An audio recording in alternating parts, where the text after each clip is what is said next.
parcours, je dirais, classique au début de bon élève de lycée français, rentrant donc en école d'ingénieur à l'école centrale de Lyon. Et puis, à un certain moment, j'ai décidé que peut-être je n'étais pas l'ingénieur idéal et que j'aurais une carrière meilleure en faisant un peu du management. Donc, je suis parti faire des études à Carnegie Mellon, des études de MBA. Mais après mes études de MBA, qui ont d'ailleurs été une très bonne expérience pour moi, c'était la première fois vraiment que je me suis ouvert sur le monde. Mais je suis retourné en Europe, enfin en France d'abord, pour la bonne raison que j'avais décidé que peut-être je n'épouserais pas une américaine. Voilà. Mais du coup, je suis rentré dans une société américaine qui s'appelle en France ESSO, qui s'appelle ici aux États-Unis Exxon. Mais ils ont décidé de me déménager sur Londres très rapidement et du coup j'ai épousé une Anglaise. Mon épouse est britannique. Voilà, donc j'ai vécu à ce moment-là en Europe, on a pas mal bougé entre Londres, Paris, j'ai même été à Athènes pendant un certain temps, c'était un bon souvenir. Et puis ensuite, j'ai quitté Exxon pour rejoindre la compagnie General Electric. Ça a été passionnant, d'ailleurs une aventure qui a en fait beaucoup de succès, puisque aujourd'hui le siège social de GE Medical Systems Europe est à Buc, à côté de Versailles. Par exemple, la CGR avait un produit de pointe qui était la mammographie. Et aujourd'hui, la mammographie de GE Medical Systems, c'est la mammographie d'origine française qui avait été créée par les ingénieurs de la CGR dans les années 60. Donc ça, c'est un bon exemple de collaboration franco-américaine qui, à mon avis, a bien marché, malgré les difficultés d'origine. Voilà, donc je suis resté chez GE Medical Systems assez longtemps. Donc d'abord à Paris, ou à Buc, à côté de Paris, à côté de Versailles. Et puis un jour, je suis rentré à la maison, j'ai dit à mon épouse, bonne nouvelle, je suis promu. Et elle m'a dit, et je lui ai dit, on bouge à Milwaukee, dans le Wisconsin. Ce qui n'était pas évident vu de Paris, parce que Milwaukee est une petite ville du Midwest, une petite ville à taille américaine quand même, il y a 1 million d'habitants. Mais voilà, donc c'est le siège social de GE Medical Systems pour le monde. Et donc je suis devenu membre du conseil de direction de GE Medical Systems. Et on a passé 12 ans de notre vie à Milwaukee. Voilà, donc je suis resté chez GE pendant très longtemps. J'ai eu la chance de travailler presque directement pour Jack Welch. J'ai fait partie donc d'un moment de croissance extraordinaire pour l'entreprise, en particulier dans l'électronique médicale, qui est un très beau métier. Et puis, après le départ de Welch, j'ai décidé que le GE de Jeff Immelt, que je connaissais bien, puisqu'il avait été mon patron direct pendant quelques années, le GE de Jeff Immelt m'intéressait moins que le GE de Jack Welch. Et donc j'ai quitté GE et je suis venu ici dans la Bay Area pour travailler pour une société qui s'appelait à l'époque Solectron, qui n'existe plus parce qu'elle a été absorbée par Flextronics. Et j'ai participé, c'était juste après la crise de la high-tech, et j'ai participé à sauver cette société. Je suis devenu numéro 2 de cette société, responsable de toutes les opérations, puisque chez GE, j'avais fait surtout des fonctions opérationnelles directes. J'étais patron des opérations pour GE Medical Systems. Voilà, et donc j'ai fait ça chez Solectron pendant 3 ans. En 2006, j'ai été contacté par M. Bezos, qui est le patron d'Amazon, pour devenir le patron des opérations d'Amazon, ce que je suis aujourd'hui. Et donc nous avons déménagé de la Bay Area jusqu'à Seattle, et nous habitons, mon épouse et moi-même, à Seattle, qui est une ville assez agréable à vivre d'ailleurs, très agréable à vivre. Je vis depuis 5 ans l'aventure extraordinaire d'Amazon, avec des taux de croissance de l'ordre de 30 à 40% par an. Je dirige des opérations, ce qui veut dire qu'à partir du moment où vous appuyez sur un bouton et vous commandez, mes équipes s'occupent de vous pour être sûr que les paquets arrivent à l'heure, et que si jamais ils n'arrivent pas à l'heure, j'ai aussi la responsabilité du service clientèle, c'est les gens qui répondent à vos emails ou à votre téléphone ou à votre chat, pour vous aider à trouver ce que vous cherchez. Il y a pas mal de gens qui peuvent regarder cette interview, qui sont intéressés par ce sujet, ou qui sont en train eux-mêmes de vivre cette adaptation. Au début, pour être tout à fait franc, j'étais le bon français classique. Première chose que j'ai fait, je pense, si je me souviens bien, c'est que 2 jours après le début de l'université, j'ai appelé ma mère en disant « mais ils vont me nourrir avec ces vacheries pendant... c'est pas possible, je vais mourir, la nourriture est tellement mauvaise, la cuisine est tellement mauvaise ». En plus, j'étais à Pittsburgh, qui était un endroit où enfin, qui est une ville bien, mais à l'époque, Pittsburgh était en pleine transformation de l'industrie de l'acier qui était en train de faire faillite et tout, donc c'était une ville qui était vraiment en crise économique grave. Et donc, par rapport à Paris, évidemment, de l'époque, c'était un choc. Donc les 3 premiers mois, j'ai eu, je dirais, une attitude assez fermée et assez critique sur l'Amérique. Et puis, au bout de 3 mois, heureusement, j'ai commencé à réfléchir en disant, bon, moi j'en ai pour 2 ans, j'ai voulu faire ça. Il est temps de s'ouvrir un peu et d'essayer de voir s'il y a des choses bien. Je dois reconnaître que tout de suite, le côté académique de l'université a été passionnant. Donc là, il n'y a pas eu de problème sur ce côté-là, parce que j'aimais beaucoup de ce que je faisais. C'était dur comme tout, parce que c'était en anglais, et c'est complètement différent d'étudier une langue étrangère ou d'étudier dans une langue étrangère. Donc beaucoup de travail, etc. Mais même la vie, au fur et à mesure dont je me suis habitué à l'Amérique, et puis surtout aussi à l'université, j'ai eu des expériences intéressantes, parce qu'on travaille beaucoup en équipe dans les universités américaines, en particulier dans les diplômes de gestion d'entreprise que je faisais. Et donc j'ai eu l'occasion de travailler avec des Japonais, avec des Indiens, et avec des gens du monde entier. Et j'ai trouvé que c'était passionnant. J'ai trouvé que, en fait, il y avait beaucoup de choses en commun, quelle que soit la formation d'origine, quelle que soit la culture. Les valeurs fondamentales de travail, d'honnêteté, d'analyse, sont des valeurs qui sont partagées par le monde entier, quelles que soient les différences culturelles. Le conseil que je pourrais donner aux gens qui vivent aux États-Unis, c'est surtout au début, regarder les côtés positifs. Ce que j'ai appris en vivant à travers le monde, c'est qu'il n'y a aucun endroit dans le monde qui a toutes les qualités possibles. Avec les qualités viennent les défauts. Et donc, le conseil de vie que je donne, c'est de se concentrer sur les qualités et de vivre avec les défauts. D'ailleurs, ce qui est très intéressant, c'est que pour ceux d'entre nous qui ensuite reviennent en France, ce que j'ai fait, on se retrouve dans l'autre sens quand on arrive en France. C'est-à-dire que brusquement, un certain nombre des défauts français avec lesquels on vivait tranquillement, puisque on était tellement habitués qu'on ne s'en rendait même plus compte. Quand on rentre des États-Unis, les défauts français vous sautent à la figure au début. Je me souviens de mes copains disant « mais qu'est-ce qui t'arrive? T'es plus ce que t'étais, t'arrêtes pas de critiquer la France ». Donc, encore une fois, le conseil, c'est quand on rentre en France, regardez les qualités de la France et surtout, réapprenez à vivre avec les défauts de la France.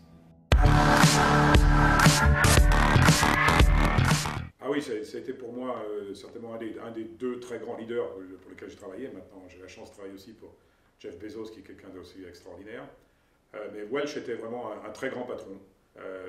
Peut-être la plus belle anecdote pour vous donner une idée de qui est Welch, donc j'avais une mission, il m'avait donné une mission de faire un turnaround d'une des divisions de GE Medical System.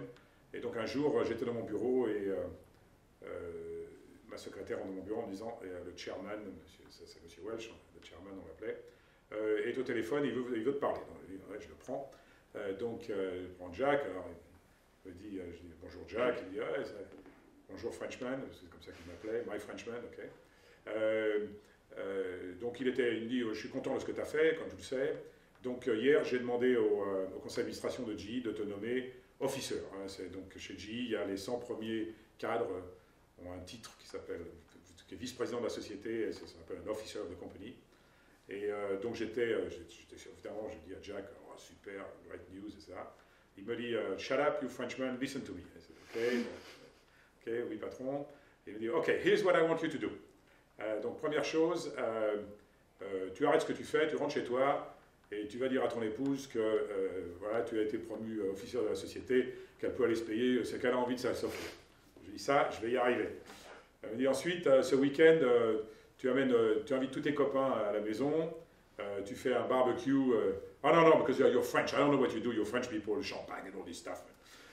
Nous, les Américains, on fait des barbecues, et tu invites tous tes copains et tu leur dis que tu es maintenant l'officier de la plus belle société du monde, et que tu es fier d'avoir fait ça. Je dis, ça, je pense que je vais y arriver. Elle m'a dit, et lundi matin, tu reviens au bureau. Et alors, voilà ton nouveau job. And this is what I want you to deliver. Voilà ce que je veux que tu fasses. Ça et ça. Et si tu n'y arrives pas, j'aurai le plaisir de te mettre à la porte moi-même. Ce qui était la technique de Jack. Jack, c'était quelqu'un qui toujours demandait plus, mais qui, une fois de temps en temps, savait faire le pat in the back, the thing that, le truc qui vous met plein d'énergie pendant 3 ans. Et puis après, souvent, il demande beaucoup de choses. C'était un patron très exigeant, mais très honnête. et un type super. D'ailleurs, je suis très fier d'avoir travaillé pour lui, et j'ai même, dans son livre, il a écrit un livre sur GE qui s'appelle Jack Straight from the Guts. Et j'ai 3 pages dans le livre, alors je suis très fier d'avoir mes 3 pages, où il parle de ce qu'on a fait et de son rôle vis-à-vis de nous, etc. Donc à Amazon, je suis le patron des opérations de la partie centrale d'Amazon, qui est la partie commerce en ligne. Ce qui veut dire que mes responsabilités commencent au moment où vous prenez la commande sur Amazon. C'est au moment où vous poussez la commande. À ce moment-là, mon rôle, c'est d'être sûr d'abord que ce que vous commandez, nous l'avons en stock, puisque c'est moi qui m'occupe de toute la gestion des stocks et la gestion des approvisionnements. Ensuite, le deuxième rôle, c'est évidemment de positionner le stock de manière à être assez près de vous pour pouvoir vous l'envoyer très vite et pour pas trop cher du point de vue coût de transport. Ensuite, donc, c'est toute la gestion des magasins. Et donc, une fois que la commande est allouée à un magasin, donc, dans les centres de distribution qu'on appelle Fulfillment Center, dans les centres de distribution, donc on va constituer votre commande. C'est-à-dire qu'on a des gens qui font les courses pour vous et qui mettent ça dans une boîte, et cette boîte vous est envoyée. Le problème, évidemment, c'est qu'on fait quelques millions de boîtes par jour. Donc, c'est un peu plus compliqué que juste mettre dans une boîte. Et donc ensuite, donc ça, c'est mes équipes qui font ça à travers le monde, parce que je suis responsable des opérations pour le monde entier. Donc, je vais revenir un peu là-dessus. Et puis, pour finir, donc j'ai aussi les centres d'appel, c'est-à-dire si jamais le paquet n'est pas arrivé, ou si ce qu'on vous a envoyé n'est pas ce que vous voulez, ou vous voulez nous contacter, donc j'ai tout ce qui est les contacts clients à travers le monde aussi. Dans chacune des pays, nous avons des centres de distribution qui répondent à la demande de ces pays. Mais nous exportons aussi beaucoup, puisqu'il y a beaucoup de gens qui sont dans des pays où il n'y a pas Amazon, par exemple l'Australie ou la Nouvelle-Zélande, qui vont acheter sur Amazon.com. Évidemment, ça mettra un peu plus de temps pour leur arriver. Ils ne peuvent pas tout acheter, mais il y a des choses qui ne peuvent pas être exportées ou importées. Mais on peut acheter comme ça à travers le monde. Donc ça, en fait, le commerce en ligne permet de globaliser pas mal l'accès aux produits de détail pour le monde entier. Je pense que le e-commerce est un secteur en pleine expansion parce qu'il répond à beaucoup de besoins. La première chose, c'est que le e-commerce est une manière une manière de faire du commerce qui est beaucoup plus efficace que la manière classique. C'est-à-dire que ce qu'on appelle brick and mortar, donc le commerce de détail classique, qui force à avoir un pipeline très long d'approvisionnement, puisque vous devez approvisionner toutes les boutiques, qui force à avoir des boutiques qui sont très chères en tant que consommation d'électricité, parking, etc., et qui évidemment force aussi le client à aller de boutique en boutique, même s'il va dans des grands magasins, où il ne trouve jamais tout ce qu'il veut, parce qu'il n'est pas possible d'avoir physiquement tout ce qui est au catalogue. Alors que le commerce en ligne est beaucoup plus efficace, puisque en fait, la présence physique des centres de distribution d'Amazon par rapport à du commerce de détail classique est de l'ordre de 1% ou 2%, puisque nous n'avons que les centres de distribution. Et puis évidemment, ça donne au client le choix de tout le catalogue, alors qu'aucune boutique, quelle que soit la taille, peut avoir tout le catalogue. C'est d'ailleurs pour ça que ça a commencé dans les livres, parce qu'au début, les livres, il y a des centaines de milliers, des millions de livres, il n'y a aucune librairie qui peut avoir tous les livres. Mais par contre, dans un centre de distribution Amazon, vous pouvez les avoir tous. Donc ça donne plus de choix aux clients, c'est beaucoup plus efficace d'un point de vue environnement, mais également, évidemment, d'un point de vue coût. Et par conséquent, ça permet d'avoir des prix très bas par rapport au commerce de détail, très compétitif. Et enfin, et ça, Amazon a beaucoup travaillé, c'est évidemment une des choses qu'on a beaucoup établi, c'est la confiance avec le client, c'est-à-dire que nous avons établi des systèmes de sécurité sur les systèmes de paiement, sur les systèmes de distribution, sur le retour client, si jamais ce qu'on vous envoie, c'est pas ce que vous voulez, qui a établi cette confiance avec le client et qui marche très bien. Et je pense que le développement du commerce en ligne va continuer. Je pense par exemple que dans les pays en voie de développement, comme je vois comme la Chine par exemple, plutôt que de construire des réseaux entiers d'hypermarchés à la périphérie des villes, comme on l'a fait en France dans les années 70, peut-être on n'aura jamais besoin de faire ça, ce qui est une très bonne nouvelle pour l'environnement, mais on achètera en ligne directement. En France, Donc Amazon.fr se développe très bien. Nous sommes très, très heureux de nos affaires en France. La France est un pays qui a été toujours très en avance et même, je dirais, très concurrentiel sur le commerce en ligne. Ça remonte à l'ancêtre, le Minitel, qui fait qu'il y a toujours eu des gens en France qui ont commencé très tôt. Et par conséquent, je dirais que la situation de concurrence en France est plus forte peut-être, par exemple, qu'en Allemagne. Donc nous sommes un peu moins présents qu'en Allemagne du point de vue part de marché, mais le commerce, Amazon France se porte très bien. En fait, nous venons d'ouvrir il y a maintenant à peu près un an un nouveau centre de distribution sur le sud de la France. On avait commencé avec un centre de distribution qui se trouve à Orléans, enfin, juste dans la banlieue d'Orléans, à Saran. Et maintenant, nous avons un centre de distribution à Montélimar, qui nous permet de servir à la fois le sud de la France et le nord de l'Italie et l'Espagne à partir de Saran, à partir de Montélimar. Voilà, donc nous sommes très contents du commerce en ligne en France. Et nous avons maintenant grandi. On a commencé en France comme ailleurs avec les livres, et puis ensuite les livres et les produits de type CD, DVD, etc. Mais maintenant, en France, nous offrons, je ne sais plus combien, à peu près une vingtaine de catégories de produits, que ce soit des produits de sport, des produits d'entretien de la maison, produits de bricolage. Donc Amazon devient, en France, les produits électroniques évidemment, comme partout dans le monde, un grand magasin où vous pouvez tout trouver.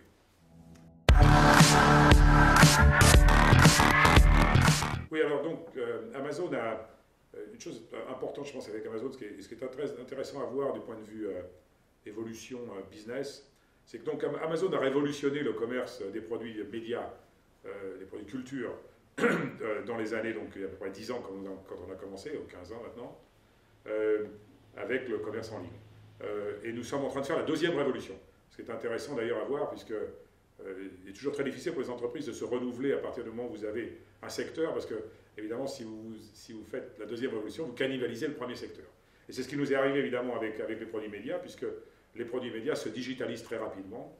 Mais comme vous le savez, Amazon, au lieu de souffrir de ça, nous avons été les pionniers, puisque nous avons développé très fort les livres électroniques, en particulier avec un produit qui s'appelle le Kindle, qui est un lecteur de livres électroniques, que nous avons lancé d'abord aux États-Unis, et puis ensuite dans beaucoup de pays du monde, y compris en France, puisque maintenant, depuis quelques mois, le Kindle est disponible sur Amazon.fr, et nous avons une large bibliothèque de livres électroniques disponible en France, à peu près entre 150 000 et 200 000 ouvrages déjà disponibles en France.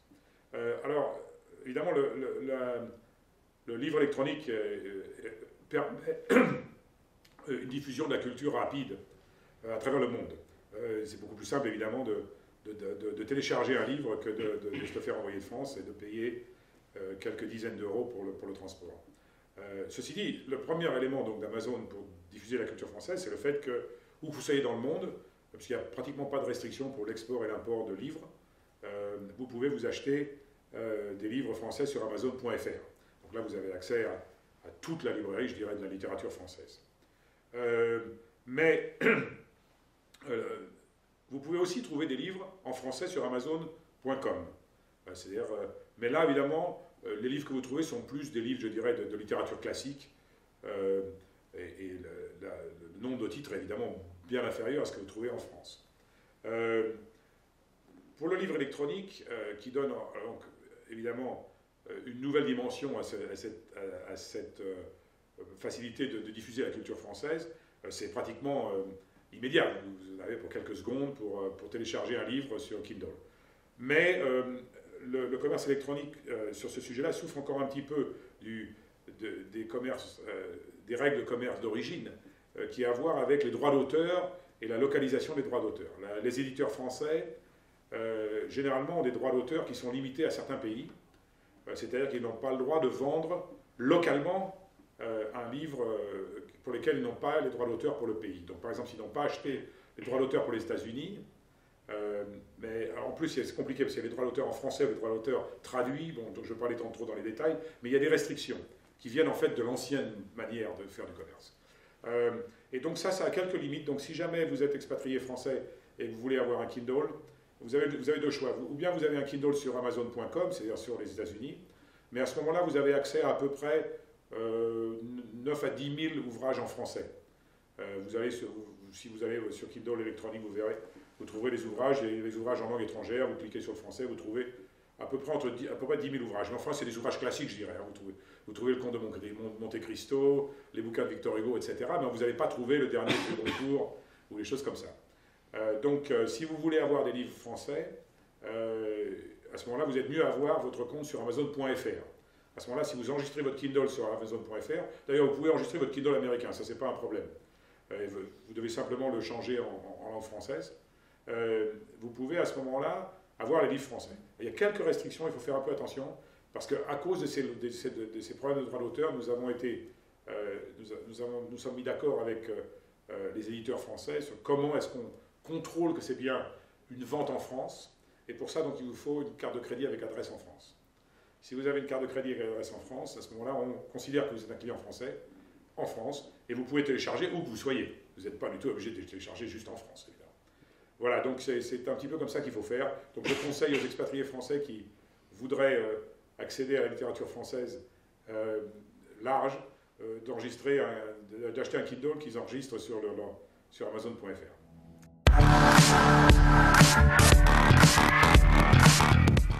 Écoutez, je pense que ça c'est une question qu'on a débattue depuis toujours. Je pense que chaque pays a ses valeurs et que donc on doit respecter les cultures et les entreprises ont des cultures qui reflètent leur origine. Donc je ne pense pas qu'il y ait de valeur universelle sur comment gérer une entreprise. J'ai beaucoup de respect, par exemple, pour mes amis japonais. J'ai fait beaucoup de business avec les Japonais, qui clairement ont des cultures d'entreprise différentes des cultures américaines classiques. Je pense que la France a des entreprises qui sont tout à fait respectables et qui marchent très bien au niveau mondial. Je pense par exemple que la France, et je dirais jusqu'à un certain point encore mieux l'Allemagne, mais certainement la France a un respect pour la culture d'ingénieur qui est une bonne chose. Et là, les Américains ont eu tendance à faire des erreurs sur ce sujet en ayant des entreprises qui sont trop focalisées sur le côté finance et résultats à court terme. En revanche, il y a d'un autre côté, certainement en Amérique, des qualités que moi j'ai beaucoup appréciées dans ma vie, qui sont les qualités de dynamisme, d'ouverture, de possibilité de réussir assez vite, certainement, quand on est jeune, il y a beaucoup d'opportunités aux États-Unis.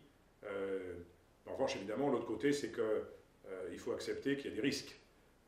Donc, quand on parle du fait que les jeunes peuvent réussir aux États-Unis, oui, mais ils peuvent aussi échouer aux États-Unis, puisque il y a une sorte de culture qui est bien, d'ailleurs, moi j'apprécie beaucoup, qui est une culture du succès et de la réussite, et qui veut dire qu'on prend des risques, et que de temps en temps on réussit, de temps en temps on ne réussit pas, et qu'il faut accepter dans ces cas-là de se remettre en question et de recommencer. Mais je pense en effet qu'il y a des choses très bien dans la culture américaine. Il y a eu des excès en Amérique comme il y a des excès en France. Je pense qu'il y a eu des excès terribles en Amérique concernant le côté financier. Il y a des entreprises comme les fameux scandales d'entreprises qui étaient en fait des châteaux de sable construits sur des mirages financiers qui n'ont rien donné. Mais en revanche, il y a aussi en Amérique des grandes sociétés qui sont, à mon avis, avec des cultures très importantes et qui marchent bien, telles que, dont j'ai eu l'occasion de travailler pour General Electric, et puis maintenant, évidemment, les nouvelles sociétés, telles que celles où je travaille en ce moment, comme Amazon. Une des choses que j'avais beaucoup aimé en Amérique dès le début, c'est que les Américains ont très peu de préjugés sur qui vous êtes. Ce qui permet d'ailleurs à des Français de réussir très bien ici aux États-Unis. Et on a beaucoup ici dans la Bay Area, il y a beaucoup de Français qui ont très bien marché. Les Français ont parfois tendance, surtout, et j'en fais partie, donc je ne vais pas complètement me plaindre, mais c'est d'être toujours, quelle est l'école que vous avez faite, d'une certaine manière, ça vous catalogue pour le reste de votre vie, ce qui n'est pas du tout le cas aux États-Unis. Hein. Évidemment, parce que quand je leur dis que j'étais à l'école centrale, ils n'ont aucune idée de ce que ça veut dire. Ils pensent que c'est une prison, quelque chose comme ça. Okay, donc ça c'est très agréable aux États-Unis. En revanche, comme je vous l'ai dit, il y a parfois aux États-Unis des excès dans l'autre sens. Donc je pense que de plus en plus, d'ailleurs, les entreprises deviennent des entreprises mondiales qui savent intégrer les gens du monde entier, même les grandes entreprises françaises l'ont très bien fait. Et ça, c'est très intéressant. Et ça, je pense que c'est une des choses qui rend la vie des affaires passionnante. Pour moi, j'ai eu la chance de toujours avoir des fonctions de caractère global et de faire des affaires en Chine, au Japon, à Singapour, à travers toute l'Europe, en Amérique du Sud, etc. Et ça, c'est quelque chose que j'aime beaucoup. Et là, je dirais que pour ce côté globalisation, les Français ont un avantage par rapport aux Américains. Les Américains ont le défaut normal d'un grand pays. C'est-à-dire que généralement, quand ils sont jeunes, ils ne sont pas exposés à plusieurs cultures. Je m'amuse toujours avec mes collègues américains quand je les envoie à travers le monde en leur disant ah, ben, j'imagine que vous n'avez pas de passeport. Parce qu'en effet, il y a encore des gens aux États-Unis qui n'ont pas de passeport. Parce qu'ils ne sortent jamais d'Amérique. Voilà, donc, alors que nous, là en France, grâce à l'Europe et grâce au fait que la France est un petit pays et qu'on est géographiquement très ouvert sur beaucoup de pays, on est exposé, dès qu'on est jeune, à plusieurs langues, à la construction de l'Europe qui nous force à tout de suite nous ouvrir sur des valeurs un peu différentes ou des gens qui parlent une autre langue, etc. Et là, donc les jeunes Français qui en veulent sont très bien placés, à mon avis, pour être des leaders dans un monde globalisé. En plus, notre éducation aussi est plus ouverte que l'éducation américaine en géographie, en histoire. Ça fait partie un peu des choses qu'on sait aussi à cause de l'histoire de la France, du fait qu'on a eu un empire colonial, des choses comme ça. Ça nous donne, je pense, un avantage par rapport aux Américains. Et donc, à mon avis, les entreprises françaises doivent profiter de cette chose-là. Seattle est une grande ville, donc d'abord une ville qui est une ville très dynamique d'un point de vue industriel, avec Boeing évidemment qui est à l'origine, donc pour ceux qui ne savent pas, Seattle c'est le Toulouse des États-Unis, puisque c'est là que devient l'industrie aéronautique américaine, enfin une grande partie de l'industrie aéronautique américaine, puisque Boeing a été créé à Seattle et jusqu'à quelques années avait son siège social à Seattle, maintenant le siège est à Chicago, mais les grandes usines de Boeing sont toujours à Seattle. Et puis évidemment, après, dans la deuxième partie de Seattle, avec Microsoft, toute une série d'entreprises de type high-tech, avec Microsoft qui a commencé, et maintenant Amazon et d'autres tels que Expedia, etc. Et puis évidemment, nous avons aussi les gens qui ont sauvé le café aux États-Unis, puisque le café aux États-Unis, ça c'est une des choses les pires pour s'adapter au début pour les Français qui viennent aux États-Unis, bonne chance. Surtout, ne buvez pas de café américain, mais heureusement, il y a eu Starbucks. Alors maintenant, vous pouvez boire un café décent aux États-Unis grâce à cette entreprise qui a été créée à Seattle. Voilà, donc Seattle est une ville très dynamique. La communauté française est petite, mais active, parce que, rien que parce qu'à cause de l'aéronautique, la France est très présente dans le monde de l'aéronautique, donc il y a toute une partie d'entreprises françaises de type qui servent Airbus et Boeing, qui sont des entreprises très fameuses dans le monde, en particulier, par exemple, Safran, qui est la société qui fabrique les moteurs d'avion, et A320 ou le 737 ont les mêmes moteurs, qui sont les moteurs d'une société qui est une joint venture entre General Electric et Safran. Voilà, donc il y a tout des Français dans l'aéronautique, et puis évidemment des Français dans la high-tech. Microsoft a pas mal de Français qui ont très bien marché, et puis il y a quelques Français à Amazon comme moi. Voilà, donc il y a une communauté française assez active. Ce qui est intéressant à Seattle, c'est que c'est une très jolie ville du point de vue géographique. Le climat est assez pluvieux, mais enfin c'est comme, disons, la Bretagne du Sud ou La Rochelle, donc c'est tout à fait acceptable. Et puis par contre, alors, il y a des très jolies montagnes autour, la mer est très belle avec des détroits, des choses comme ça, enfin on peut faire beaucoup de choses. Et puis il y a un autre truc très intéressant, qui est qu'on est à côté du Canada. Donc on est à peu près à 1h30 de route, 2 heures de route de Vancouver, qui est une très jolie ville, et qui est en fait une ville plus internationale, parce que le Canada est toujours un peu plus européen que l'Amérique. Et donc j'ai eu l'occasion, mon épouse et moi, de se rendre souvent à Vancouver, qu'on aime beaucoup. Juste pour vous donner une idée de Vancouver, qui est très sympa, c'est qu'il y a eu les Jeux Olympiques récemment à Vancouver. Et il y a un quartier de Vancouver, une petite île qui est un peu les Halles de Vancouver. Et il y avait les Jeux en français. Donc si vous aviez envie d'écouter les commentaires pour les Jeux Olympiques en français, vous pouviez aller là. Alors c'était à la québécoise, mais c'était super sympa. Voilà, donc on a la chance d'habiter dans vraiment Seattle est très très bien situé d'un point de vue géographique. Et une ville très agréable à vivre, qui est entre la mer et les lacs, etc., et la montagne, donc il y a beaucoup de choses à faire d'un point de vue activité sportive. Moi, je pense que le message, c'est que profitez bien de la vie quand vous êtes aux États-Unis. Les États-Unis est un très beau pays qui permet aux gens qui ont du dynamisme, de la volonté de réussir, d'être heureux. À la fois heureux d'un point de vue business, mais aussi heureux d'un point de vue vie, d'un vie sociale. Les Américains sont des gens accueillants, sont des gens ouverts.